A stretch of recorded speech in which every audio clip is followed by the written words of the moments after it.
mas não fala que a ordem veio do STF. É uma ordem sigilosa, não pode contar.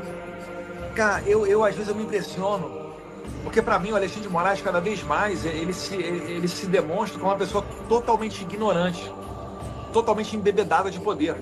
Porque ele fez essa mesma coisa com a Rumble agora. A Rumble estava com intenção de vir ao Brasil. A Rumble é uma concorrente do YouTube. De vir ao Brasil, uma plataforma de vídeos.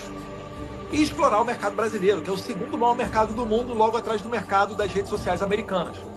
O brasileiro consome muito rede social. E então, o Alexandre de Moraes, ele resolveu derrubar o Alan dos Santos, e acho que um ou outro perfil. E quando ele deu a ordem para o Rumble, ele falou o seguinte: Rumble, você não pode falar para as autoridades americanas, essa é uma ordem sigilosa. Aí o Rumble olhou para aquilo dali e falou: calma aí, cara, um juiz de outro país tá falando para eu derrubar um cara que tá morando nos Estados Unidos, tá aqui sob a jurisdição americana, fala que eu não posso monetizar, e eu sou uma empresa sediada aqui nos Estados Unidos, eu não tô nem no Brasil ainda. Olha que loucura que ele tá fazendo. Daqui a pouco ele vai mandar uma ordem, sei lá, para Volkswagen na Alemanha parar de produzir tal carro. Não sei o que mais falta para Alexandre de Moraes. E ele imaginar que isso não vai dar problema, sabe? É o suprassumo da arrogância de uma pessoa. E isso daí, mais uma vez, a história demonstra. Esse é o momento que precede a ruína, que precede a queda. Quando o cara se acha todo poderoso, por exemplo, Hitler, ele abriu 2 flancos de batalha, um a leste e um a oeste. Caiu do cavalo. Isso sempre acontece na história, né? Então, eu fico feliz que o meu caso tenha servido de exemplo, né? Foi citado na peça do advogado Martin De Luca, que representa a Trump Media e a Rumble. Lembrando que a Rumble e a Truth Social, a Truth Social, ela é uma empresa do grupo, né? Do Trump Group, Media Group. É a rede social do Trump, né? A Truth Social. Ela e a Rumble compartilham os mesmos servidores para vídeo. Então, quando o Moraes não deixa a Rumble ir para o Brasil, que derruba os servidores da Rumble no Brasil, você também não consegue, né, acessar a Truth Social e assistir os vídeos da Truth Social. Aí você começa a fazer aquela coisa típica de ditadura, né? A comprar um VPN, a acessar o VPN. Além do WhatsApp, você tem que ter um backup de Telegram, né, de Signal, de outros meios de comunicação, principalmente se você tem um negócio atrelado a isso. Então, é o que está acontecendo no Brasil.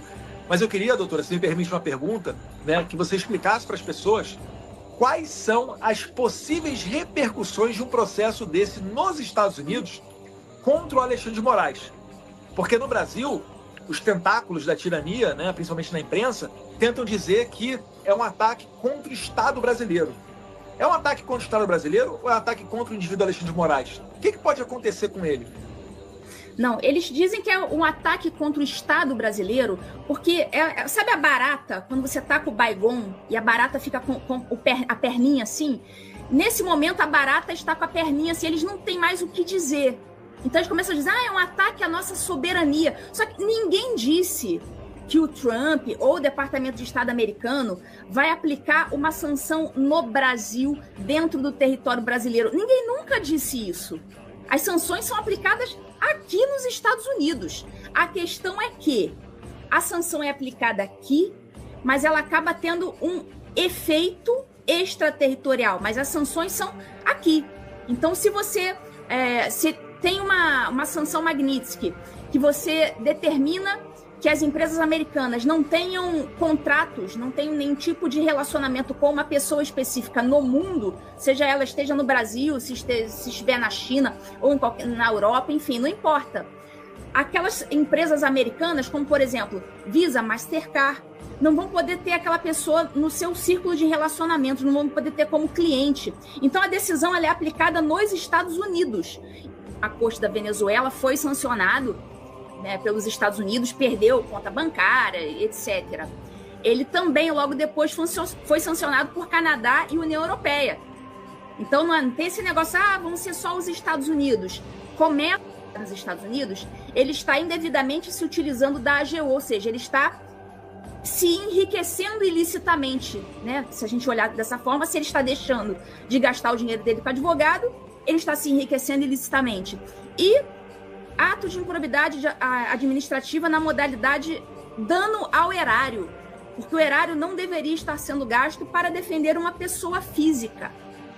Então, quando eu sou é deputado e sou improbidade processado tudo. na física, eu não posso nem usar minha assessoria, sabia? Eu tenho advogado na assessoria, eu não posso usar minha assessoria quando eu sou processado na física. Eu tenho que arranjar um advogado de fora do meu gabinete de Brasília para fazer a minha defesa. O Alexandre Moraes não, o Alexandre Moraes pode usar a assessoria do Estado mesmo, né? Acho impressionante. Pois é, eu quero ver aí qual que vai ser o comportamento do Tribunal de Contas da União, que sabe muito bem que esse gasto não pode ser feito para este tipo de coisa na pessoa física.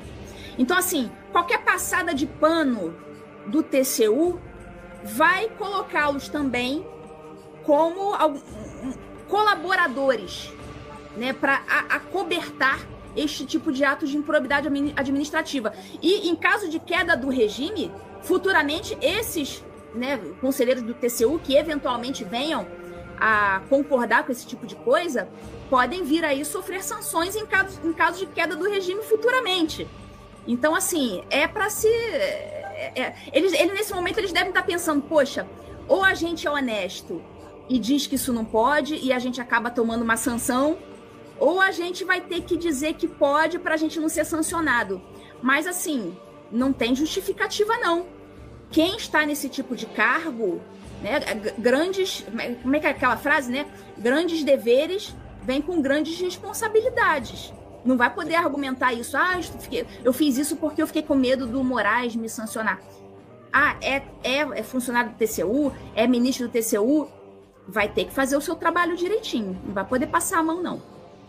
E exatamente por isso que, além do Moraes, tem aí uma outra rela de pessoas. Eu falei dos juízes, né, e também do delegado Fábio Schor, que muito provavelmente vão, junto com o Moraes, tomar essas sanções. Em que pese eles poderem falar, tal qual os nazistas no tribunal de Nuremberg diziam, né? Eu estava apenas cumprindo ordens. Não cola. Acabou isso. Eu estava apenas cumprindo ordens e dava um tiro na nuca do judeu, você não sabia que aquilo era errado? Calma lá, né? Vamos ter o mínimo de direitos humanos.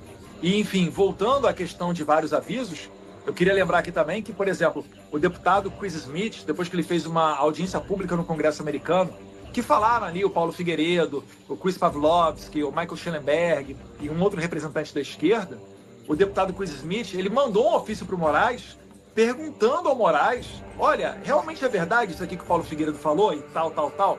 É verdade que você derrubou os perfis tais, tais, tais? Para dar uma chance de defesa ao Alexandre de Moraes. E ele fez aquilo mandando cópia para presidente do STF, presidente do TSE, presidente da Câmara, presidente do Senado. É claro que não é um processo judicial, é um parlamentar americano fazendo uma pergunta ao juiz brasileiro. Mas, é o que você disse, aqui eles seguem tudo direitinho. Por mais que já se imagine, né, já se saiba que Moraes é um ditador, ainda assim, dá-se a ele direito de defesa. E essa carta do DOJ, ela é o Department of Justice, né, que é encabeçado pela Pam Bondi, a ex-procuradora aqui da Flórida, por coincidência, num dos jantares das celebrações de posse do Trump, ela sentou na minha mesa, no Vice President Dinner, eu tenho uma foto com ela. Ela alertou o Moraes dia 7 de maio sobre tudo isso que está acontecendo. É a famosa aula de direito em 5 páginas que ela deu, né, falando sobre extraterritorialidade, etc. Em que o Moraes, pelo visto, ignorou solenemente, né, não consertou nenhuma das suas condutas, muito pelo contrário, continua aí abusando de todo o seu poder. Só que essa DOJ, embaixo dela, mal comparando, pessoal, é o nosso Ministério da Justiça, vai? Embaixo do nosso MJ, o que a gente tem? A gente tem PF, tem PRF, tem um monte de estrutura. Aqui nos Estados Unidos, embaixo do DOJ, também tem uma estrutura gigantesca. Dentre elas, né, não só o FBI, como o US Marshals. Quando você recebe uma carta rogatória, quem bate na sua porta é o pessoal normalmente do US Marshals, é o pessoal que vem representando o DOJ. Então, para o Alexandre de Moraes me ouvir nesse inquérito que ele acabou de abrir, junto com o PGR, Paulo Gonet, ele tem que fazer um relatório explicando tudo bonitinho, manda para o órgão central brasileiro, para o órgão central brasileiro mandar para o DOJ. O DOJ, a Pam Bondi, vai chegar na mesa dela essa carta rogatória e ela vai fazer uma análise para ver a questão jurídica do pedido dele para me ouvir, para saber se não tem nenhuma ilegalidade, se aquilo não conflita com a lei americana. Ela faz um juízo de valor com relação a isso. Entendendo que é pertinente, aí ela manda lá para eu ser ouvido, eu sou intimado, e assim reza a lei. Existem outros mecanismos no EMILAT, mas não vem a casa aqui falar. Eu estou falando do principal, que é a carta rogatória. Então imaginem vocês que estão me ouvindo agora aqui. Você acabou de tomar a famosa... Eu sou carioca, às vezes eu tenho que segurar um pouco a boca porque a minha avó às vezes assiste a minha live. Você acabou de tomar uma aula de direito do DOJ. Aí você vai e vai mandar uma cartinha pro DOJ pedindo para que seja ouvido Eduardo Bolsonaro em carta rogatória. Ele não vai fazer isso. O Paulo Figueiredo está até hoje esperando uma citação para saber do que ele está sendo acusado. É humilhante que ele só tenha tido ciência das acusações quando veio o Twitter Files Brasil e o Congresso americano fez um relatório vazando os e-mails que o Moraes trocou com a plataforma Twitter. E aí o Paulo Figueiredo conseguiu ver pela primeira vez uma folha, os poucos parágrafos que ensejaram o bloqueio de contas dele, né? Contas bancárias, a derrubada de rede social, o cancelamento de passaporte. Gente, isso daí é humilhante. O Brasil deveria ter tido a maturidade de consertar a própria bagunça na sua casa. Mas nos força a vir aqui ao exterior, poxa, uma juíza dos concursos mais difíceis que tem no Brasil, um deputado federal, poxa, mais votado da história, força a gente a vir aqui para fora para fazer esse trabalho, porque a gente não tem mais esperança que vá o anjo Gabriel pairar sobre a cabeça do Moraes e colocar juízo naquela cabeça. Então é a situação que a gente está. O Moraes, ele vai inventar alguma coisa para dizer, ou vai me julgar a revelia, vai nomear algum defensor dativo, sei lá o que ele vai fazer, para dizer que eu fui convocado a prestar esclarecimento no inquérito e eu não o fiz porque não quis, quando é uma mentira. Eu espero os meios legais, porque ou a gente está no Estado Democrático de Direito, ou a gente está no Xandiquistão. Mas eu sei que ele não vai fazer isso, né? Então, aqui nos Estados Unidos eu estou em segurança contra as garras desse ditador. Isso aí. Bom, agora já são 11h16 da noite no Brasil. Estamos com 24 mil telas sintonizadas aqui no TV em Justiça.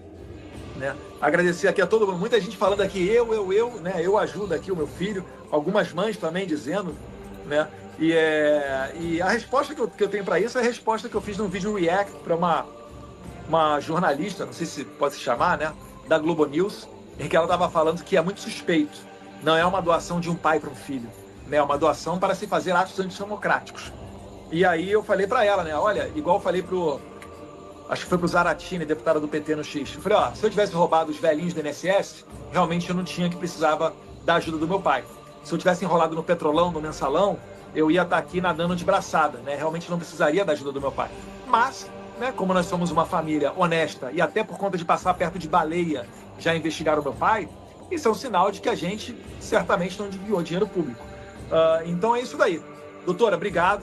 Agradeço o espaço. Se você está nos assistindo aqui, chegou através desse canal. Tem gente sancionada, mas não vamos dizer quem são essas pessoas. Se quiserem, peguem um avião e venham ver. Então, assim, eu queria saber quem vai ser o primeiro corajoso. Eles falam tanto que a gente é covarde, né, Eduardo? Ah, Ludmilla fugiu, Eduardo fugiu, não sei. Eu quero saber quem vai ser o primeiro corajosão que vai testar, né? Pega um avião aí, então, agora, ô Barroso, ô Moraes, e vem aqui pra gente testar o negócio. Então, eu queria saber qual que é a sua opinião, já que eles não vão liberar listas. A minha interpretação é a sanção de